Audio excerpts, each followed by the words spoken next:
Hello friends, welcome back to my channel पुण्य व्रत कथाएं। आज हम माघ मास का 16वां अध्याय सुनेंगे। इस अध्याय में पाप कर्म फल के बारे में बताया गया है।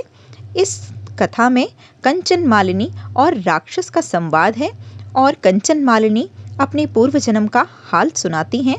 तो आइए शुरू करते हैं। बोलो गणेश भगवान की जय। विशिष्ट जी ने कहा, हे राजन।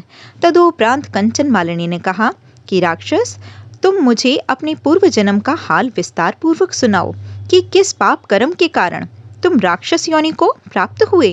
हे राक्षस, तुम्हें मैं बता ही चुकी हूँ कि मैं शिव पार्वती के निकट कैलाश पर्वत में रहती हूँ। देवी पार्वती मेरी अत्यंत श्रद्धामय प्रिय सखी हैं। मैं उनकी सेवा में सदैव तत्पर रहती हूँ।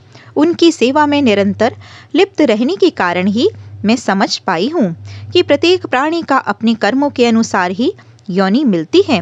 वृद्ध अवस्था में मुझे ज्ञान व चेतना हुई कि मैंने अपना तमाम जीवन धन संचय, काम वासना तथा पाप कर्म में ही बिता दिया। मैंने धर्म की ओर ध्यान ही नहीं दिया। कृपालु पंडित ने मुझे सच्ची राह दिखाई।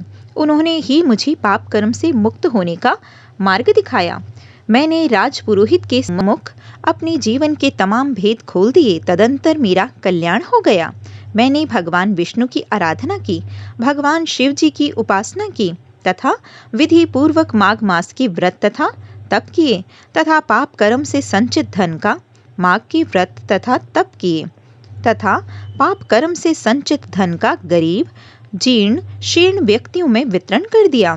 अतः हे राक्षस, तुम भी आत्मग्लानि तथा पश्चाताप के स्वरूप मुझे अपने पिछले जीवन की गाथा सुनाओ।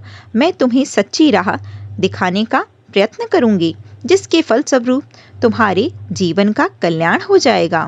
बोलो लक्ष्मी नारायण भगवान की जय।